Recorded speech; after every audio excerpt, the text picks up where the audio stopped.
Maintenant, comment je me juge? Première des choses. Les règles du jugement, d'accord? On va les voir tout de suite.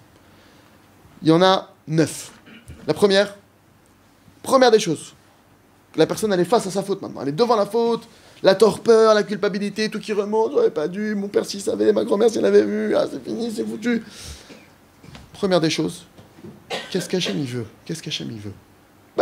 Alors celui qui a un gros Hachem, il voulait pas que tu fasses ça, non, première des choses. Hachem, ce qu'il veut, c'est que je fasse tchouva. Il veut pas que je sois triste. Là, tu es en train de me dire que j'ai fait une grosse bêtise, que c'est foutu, etc. Tu es en train de me faire tout en violon, etc. Mais là, ça m'intéresse pas. Mais t'es pas responsable, si. Sachez que ce qu'on est en train d'apprendre maintenant, ça s'appelle devenir responsable. Quand je vous dis que c'est pas de votre faute, Béhémet, c'est pas de votre faute. La faute en elle-même. Mais alors, c'est quoi ma responsabilité? On va le voir tout de suite. Ma responsabilité, c'est Hachem, ce qu'il veut voir, c'est comment tu te mesures à l'épreuve. Comment tu te mesures à la faute. T'aurais pas dû le faire avant. Maintenant, on est après, encore une fois. Je suis toujours après. Avant, cours, saute, brûle, crie. Il y avait une histoire de la Gemara, un rave. Imaginez, il reçoit un séminaire de jeunes filles qui était de passage. Le rave, qui avait une yeshiva, il décide, on les héberge chez nous. Pour éviter qu'un bachour puisse être tenté par le mauvais penchant, on les met au grenier. Il y avait une échelle, qu'il fallait être 5 ou 6 hommes pour la déplacer. Il a dit, on met les mains au grenier, on ferme, on pousse l'échelle, c'est bon. Sécurité, ils vont se mettre à 5-6, non. En pleine nuit, le rave, en personne, a eu un gros Yetzer Hara. Le Yetzer Hara était tellement puissant en lui qu'il a soulevé l'échelle à lui tout seul.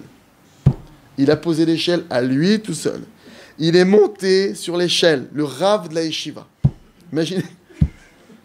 Et il s'est mis à crier quand il a vu qu'il arrivait très proche de l'endroit où il allait ouvrir la porte et rentrer dans le dortoir. Au feu! Au feu! Tous les élèves, ils se lèvent. Imaginez. Ça arrive. Rav, vous faites quoi avec cette clé? Il est où le feu? Rav. Qu'est-ce qu'il a répondu le Rav? Je préfère avoir honte toute ma vie sur cette terre que d'avoir honte un seul instant devant Hachem. Là, je savais que j'allais brûler. J'avais plus les forces.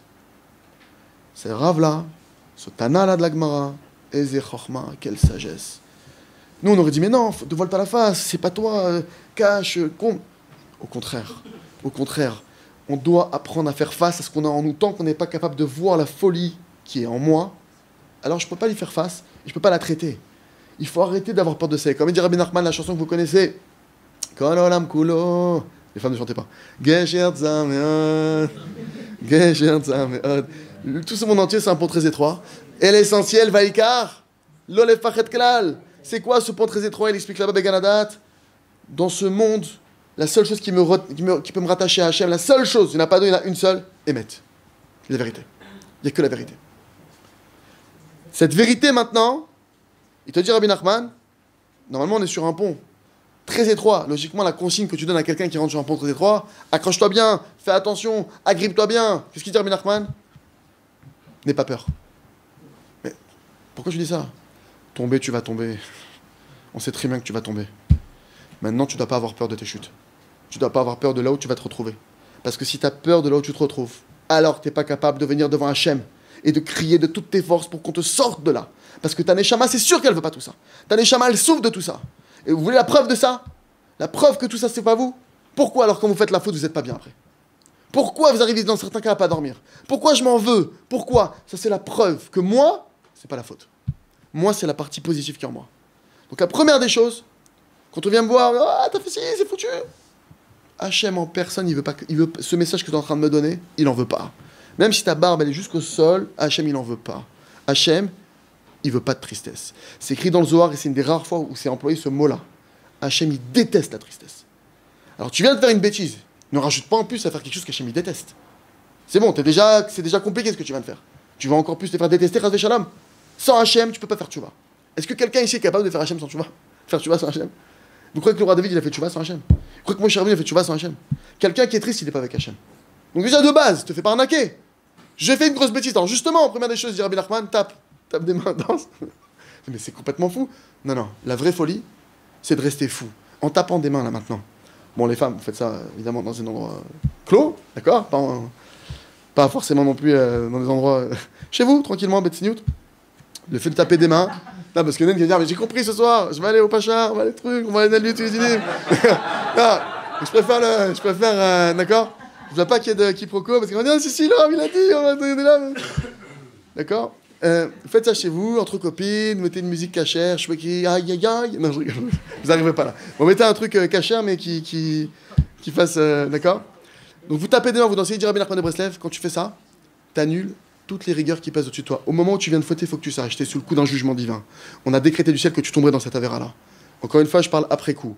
Maintenant, donc, première des choses, je sais que j'ai un jugement, il faut que j'éclate tous les jugements au-dessus de moi. Je tape des mains, je danse. Je me renforce tout de suite dans la joie. Qu'est-ce que Hachem veut de moi? Que je me rapproche. Au contraire, Baruch Hashem, si je suis tombé, c'est qu'Hachem il est en train de m'envoyer du ciel. Rapproche-toi, mon fils. Réveille-toi, mon fils. T'as pas assez prié, t'as pas assez étudié, t'as pas assez fait cette chose, t'as pas vu ce problème, t'as pas changé cette chose. Je veux que tu sois proche de moi. Cette chose que tu n'as pas travaillé, elle t'éloigne de moi. Je ne veux pas de ça. Je veux. Première des choses, merci Hachem que tu mets dans cette situation. Merci Hachem. Parce que si tu mets là, c'est parce que c'est un appel d'amour de ta part. Tu veux que je sois à tes côtés. Moi aussi, je veux Hachem.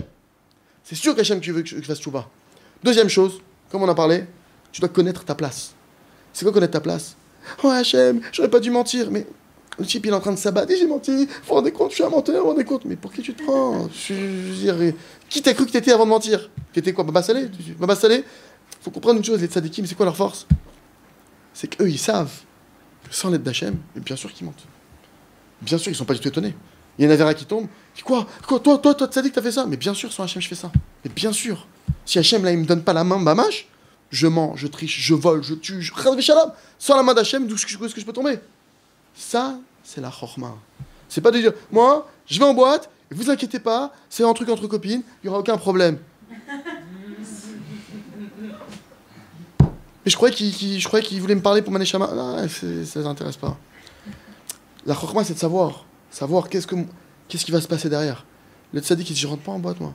Mais on peut faire du zikouï-arabi, on peut faire tchouba aux gens. Non. Je vais laisser ma peau là-bas, je rentre pas là-dedans. Chacun maintenant, encore une fois, chacun doit connaître sa place. C'est quoi connaître sa place? On doit savoir maintenant que l'Yetzer-Hara, il est plus fort que moi. Et le seul moyen de le battre, c'est si Hachem il intervient. Maintenant, comment Hachem il intervient? Avec la prière. Troisième point,